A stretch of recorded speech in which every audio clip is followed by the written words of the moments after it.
So Wednesday Season 2 kicks off with Wednesday already in detective mode, thanks to Goody's book and a serious psychic power-up. She's got her sights set on the Kansas City scalper cold case, because who needs a relaxing summer when you can hunt serial killers? Somehow she breezes through airport security with an armory of weapons. I mean, a girl's gotta be prepared, right?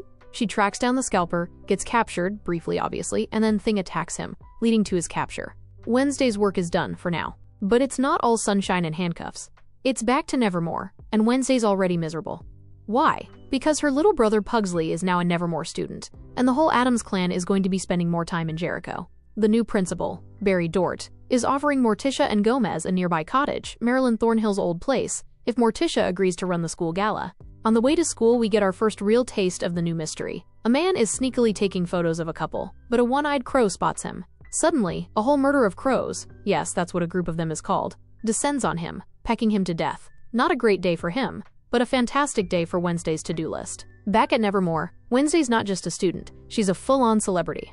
Everyone's fawning over her for saving the school last season, asking for autographs and everything. It's her personal version of hell. And to make it worse, she finds Enid throwing a pack party in their room. Enid, by the way, is still on the outs with Ajax, feeling like she's a different person now and avoiding him.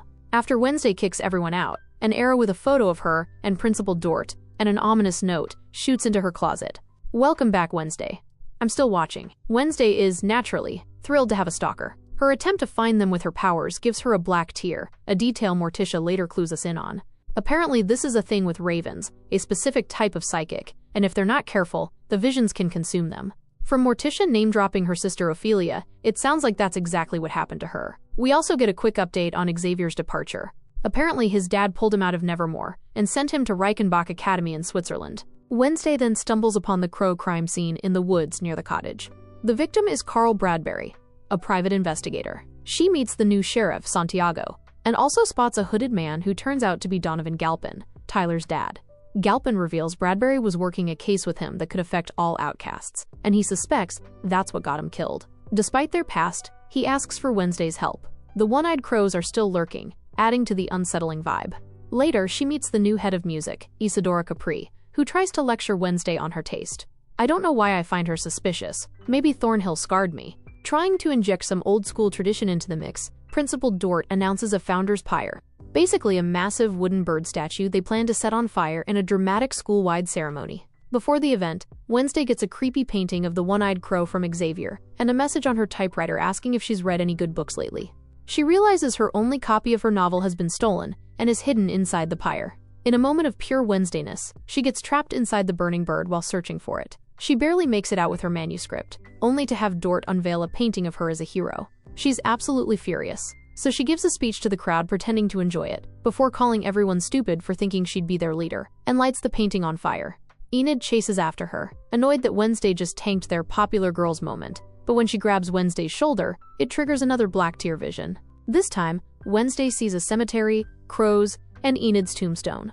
Enid blames her for her death, and then Wednesday collapses, seizing on the floor. Morticia quickly rushes to her side. While all that's happening, poor Pugsley is struggling to make friends. He's been paired with Eugene, who already finds him weird, especially after Pugsley casually refers to his pets as snacks. I don't get it though, because Pugsley is no different from Wednesday when it comes to creepy. Anyway, following tradition, their dorm master Ajax shares a chilling legend about the skull tree, a tale of an outcast with a fragile heart who built a mechanical one to replace it. But as he became obsessed with his inventions, he lost touch with himself completely. According to the story, he was buried beneath the skull tree, just outside Nevermore. While this is a creepy story to some, the Addams family finds stuff like this interesting, so Pugsley decides he has to check it out. He goes alone after Eugene refused to go with him, stumbles near the grave, and accidentally discharges his electrical powers, reanimating the corpse into a full-blown zombie. Wednesday wakes up from her seizure, and Morticia, in full mom mode, tells her to quit using her psychic powers before they completely fry her. She reveals the black tears are signs of psychic exhaustion, and takes away Goody's book, demanding Wednesday wait for a new guide to show up instead of, trying to save Enid from a certain death. Goody sacrificed herself last season, and this new guide has been radio silent ever since. Thing also gets a serious scolding for not keeping Wednesday safe, especially from herself. Naturally, Wednesday ignores all of this. After seeing the crows in her psychic vision, she goes straight to Donovan Galpin's house, only to find him dead, with crows flying out of his mouth. Her powers conveniently take a nap, and she gets arrested. But no worries, because Gomez Addams is the world's most efficient lawyer and gets her out in about 5 minutes. She gets back to Nevermore, just in time for prank day, where Enid fakes her own death on the balcony. It's revenge for Wednesday's eyeball prank, which Wednesday, of course, didn't do. Her stalker is the culprit, and they're texting Enid from Galpin's phone. Wednesday forms a theory that an avian, people with bird-linked abilities, might be involved, especially with all the crows, but the school hasn't had any in years.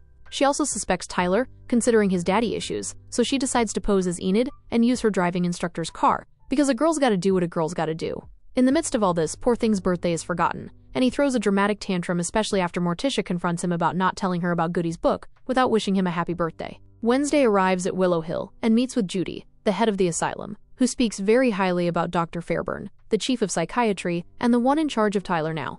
Fairburn warns Wednesday that Tyler hasn't exactly been thriving, so they've even moved him to a separate facility to prevent any influence from Laurel/Thornhill while they try to treat his hide condition. Their reunion is just as tense as you'd imagine. Wednesday informs him of his father's murder. He denies involvement, but still finds time to threaten Enid. So Wednesday completely eviscerates him with her words, tells him he's nothing but a pathetic monster, leaves him getting shocked by his collar, and wins the whole exchange.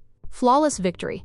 Back at school, Enid brings Bruno, the new werewolf guy she's feeling, into her room and discovers that the Addams family forgot Thing's birthday. But before she can deal with that emotional mess, Wednesday's stalker traps Thing in his own trunk and kidnaps both Enid and Bruno. Wednesday gets an ominous phone call, giving her 30 minutes to find her friends, or they'll be dead. Using the clues provided by her stalker, Wednesday pieces together the location of Enid and Bruno. While chained up in Iago Tower, Enid and Bruno grow closer, since their claws can't free them. They share their first kiss, romantic, if you ignore the whole death trap vibe. They also discover they're chained up directly under a rafter full of swords, which are rigged to fall. On the way to saving her friends, Capri casually asks Wednesday to play cello in the orchestra for the gala. Ironically, her first clue has a musical connection. Suspicious? Of course. Wednesday plays the correct notes, which unlocks the path to Iago Tower, but Thing, trying to free them, hits a tripwire that sends the swords slowly lowering. The next clue is a riddle about famous authors, and Wednesday deduces the answer, The Invisible Man by H.G. Wells, which stops the swords just in time, saving them. Immediately, they hear clapping. The stalker reveals herself to be Agnes DeMille, an invisible superfan who just wanted Wednesday to notice her. She's not a killer, just an over-the-top weirdo who stole Galpin's phone to join the case. She's kinda giving young Wednesday, except Wednesday would rather swallow glass than be anyone's fan. Wednesday, in a rare moment, actually apologizes to Thing for his birthday, and he tells her that Morticia took Goody's book. Oh, and the ominous crow appears on her balcony. In other news, new Principal Dort is a full-on villain, blackmailing Bianca with her scholarship unless she compels Morticia to get her super-rich mom to donate to the school. When Bianca tries to use her powers to make him stop, it doesn't work. Turns out he has a pocket clock made from Corinthians corals that makes him immune to siren songs. With no other option, Bianca reluctantly uses her siren song on Morticia. And we can't forget Pugsley. After awakening the zombie, Pugsley keeps him chained up. They try to bond with him by feeding him honey, which he vomits on them, and Pugsley, loving it, names him Slurp. Unfortunately, Slurp doesn't stay put. He escapes, and the poor driving instructor, the same one still traumatized by Wednesday's road rage, accidentally runs Slurp over. When he gets out to check what he hit, Slurp eats him. Wednesday is still riddled with questions and, worse, is powerless without Goody's book. She tries to swipe it back from Morticia, but her mom is one step ahead. Wednesday finally spills the beans about her vision of Enid and the one-eyed crows, but Morticia refuses to give her the book, insisting she won't fail her the way her own mother failed her sister. As Enid buzzes with excitement for the Nevermore camping trip, Wednesday couldn't be more annoyed. It doesn't help that Agnes, her superfan stalker, keeps pestering her to help with the mystery. Wednesday attends Galpin's funeral, where she finds out from Sheriff Santiago and Dr. Fairburn that Galpin had visited Tyler, causing him to hide out. She also confirms that Willow Hill doesn't have any avian patients. Frustrated, Wednesday has to swallow her pride and accept Agnes's help to get a friend to shapeshift and unlock Galpin's phone. While snooping through Galpin's swiped belongings, they find a message from Bradbury about a bullpen and a photo of a cabin in Pinecrest with bullpen in the caption. The cabin is near Camp Jericho, so Wednesday realizes she has to go on the camping trip. The entire Addams family tags along, with Morticia and Gomez as chaperones. Pugsley, refusing to leave Slurp alone after it came back from killing the driving instructor, decides to take him to camp. The Nevermore students get settled in, only to be confronted by a group of cadets, the Phoenix Cadets, led by Ron Kruger. Turns out Nevermore booked with the dad who died, and the cadets booked with the son, who is now the new owner. Wednesday, ever the problem solver, suggests a competition to decide who stays. Dort explains the rules of the cadets versus outcasts color war. They have to steal their Zephyr, which would be guarded by the other team, and place it in the tower first. The cadets, armed to the teeth with masks and arrows, get their Zephyr first by firing on Ajax's beanie, which unleashes his snakes and turns his teammates to stone. Bianca and Wednesday can't use Siren Song because the cadets have headphones on, and Enid and her boo Bruno get tear-gassed when they try a werewolf attack. But Eugene, the underdog, saves the day by sending in his bees, allowing Wednesday to grab the Zephyr. The cadets are minutes ahead of her, so Wednesday, in a moment of pure genius, ziplines from a cliff to the tower, shortcutting her way to victory. With the competition over, she can finally focus on her real mission, sneaking off to Galpin's cabin. Once inside, she and Thing find a secret murder board that connects the deaths of various Willow Hill patients and outcast attacks to someone named Lois. She snags the obituary clippings, since her powers still aren't working.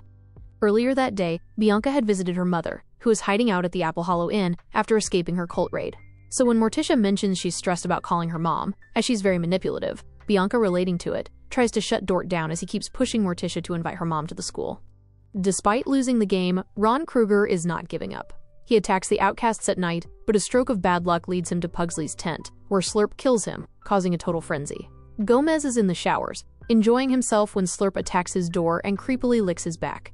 Gomez thinks it's Morticia, and his realization is hilarious, but thankfully Pugsley arrives just in time to electrify Slurp. Wednesday's lack of powers is now a real problem, so she confronts Morticia again, challenging her to a duelo a ciegas, a blindfolded sword fight. If Wednesday wins, she gets the book. If Morticia wins, she burns it. Wednesday gives it her all, but Morticia wins. In a wild twist of fate, Slurp arrives, and Wednesday buries her sword in his head. Slurp is eventually hauled off to Willow Hill, and Wednesday connects the dots, realizing her investigation into Lois will take her to Willow Hill, which has just received a new patient, Marilyn Thornhill. Enjoying the ride so far? Show some love with a like, and tap that sub button for more. Dr. Fairburn wants Thornhill to help unlock Tyler, and she agrees, but only if she gets to see him first. And let's just say, the reunion is not giving warm fuzzies. Tyler lunges at her the second he sees her, even from behind a cage. So yeah, whatever progress they were hoping for, straight down the drain. Wednesday's lurking around a cemetery, piecing together her latest mystery. She's found obituaries in Galpin's cabin. Now she's trying to verify if the bodies are actually buried here. Grandmama shows up just in time for a little field trip, and when they open Patricia Redcar's urn, no ashes. Before they can blink, the one-eyed crow swoops in and snatches Wednesday's evidence. Wednesday chases it, only to spot a cloaked figure speeding off on a motorcycle. That's it. Wednesday tells Grandmama to buy the cemetery. Because if you want answers, sometimes you just have to flex your inheritance. All signs point to Willow Hill, and if you're breaking into an asylum, who better to call than Uncle Fester? She learns that her Aunt Ophelia was once locked up there, something Morticia conveniently never mentioned. Fester checks into the Apple Hollow Inn and causes just enough chaos to get himself shipped straight to Willow Hill, accidentally getting Bianca's mom arrested in the process. When Wednesday confronts her mom, Morticia finally admits Ophelia pushed her psychic abilities too far, black tears and all, and that Grandmama had her institutionalized against Morticia's wishes. Soon after, Hester, aka Grandmama, gives Wednesday a rare smile and the deed to the cemetery, revealing that Augustus Stonehurst signed the death certificates. Morticia and Hester then have a full verbal smackdown about Ophelia and the gala. Hester agrees to donate if Morticia gives Wednesday the book. Morticia, without missing a beat, tosses Goody's book into the fireplace. Her family's safety is not up for negotiation. She instantly regrets it, knowing it's just going to widen the rift with her daughter. Bianca's not doing great either. Ajax notices and helps her escape Nevermore. She uses her siren powers to get her mom released from police custody and hides her at Nevermore. At Willow Hill, Fester gets a psych eval, which he passes with flying colors because, well, he's a few screws loose. He starts asking around for someone named Lois, mistakes a kitchen worker's name tag, and ends up making out with her anyway. Enid's starting to get jealous. Wednesday's spending all her time with Agnes and keeping secrets, and Enid doesn't do well with being left out. But before they can talk it out, a murder of crows attacks the Nevermore quad, heading straight for Enid. Wednesday and Enid duck, and Principal Dork comes to the rescue, revealing he has fire powers. One of the birds grabs Thing and nearly drops him from the sky, but Enid catches him just in time. Wednesday chases the cloaked bird-controlling mystery person again, but only finds the cape in the music room, where she runs into Dr. Fairburn. Capri walks in moments later, out of breath, suspicious. Morticia warns Wednesday to quit now, before she ends up like Ophelia. But it's too late. Wednesday is knee-deep in madness now. Thing visits Fester to relay some new intel. If he finds Stonehurst, he'll find Lois. And Fester does find him, then zaps his talking parrot until it spills a code, 51,971. Probably a room number, Wednesday does some digging and learns that Stonehurst was once a normie science teacher at Nevermore who had a daughter with an aviary in Iago Tower. While Fester wheels Stonehurst to his room, they pass Thornhill, who instantly clocks him. Stonehurst points to a maintenance door and mutters Lois, but before Fester can unlock it, Fairburn gets the tip-off from Thornhill and locks him up, with Slurp. Thing rushes back to Wednesday, who hatches a rescue mission. With help from Agnes and Enid, she sneaks into Capri's trunk while she's on her way to teach a music lesson at Willow Hill. The plan works. Fester gets free, but in the chaos, they forget to close the door on Slurp. Big mistake. Slurp breaks free, goes full rage monster, and starts tearing through the guards. Thornhill manages to escape, and Wednesday and Fester finally use the code 51971 to open the hidden maintenance room. Behind it is LOIS, the Long-Term Outcast Integration Study, a secret underground lab where all the dead patients are very much alive and being experimented on. Among them, a mystery woman who wants to be killed. And then the truth comes out. The cloaked figure is Judy. She's the real mastermind. She recruited Fairburn as the public face of the asylum, while she carried on her father Stonehurst's twisted work. Turns out she was a normie, until he genetically modified her and gave her bird powers. Now she wants to spread those powers to other normies. Fester tries to zap her with electricity, but it backfires. Literally. The power goes out, the locks disengage, and the asylum descends into chaos. Slurp is fully unhinged. He kills Fairburn and Stonehurst, and with every person he takes out, he looks more and more human. Using the cover of the chaos, Thornhill tries to free Tyler, but he turns into his Hyde and kills her, which shouldn't be possible. Hyde supposedly can't kill their masters. So what happens now? Wednesday tries to escape with the mystery woman, but Tyler intercepts her and throws her straight out a window. She goes sailing down to the ground, completely lifeless. Tyler then goes full rampage, attacks the cops, and vanishes into the night. Thing finds her body, and for a minute, it looks like that's the end of Wednesday Addams. But of course, it's not. Part 2 is coming. The only question now is the mystery woman Aunt Ophelia or Tyler's mom?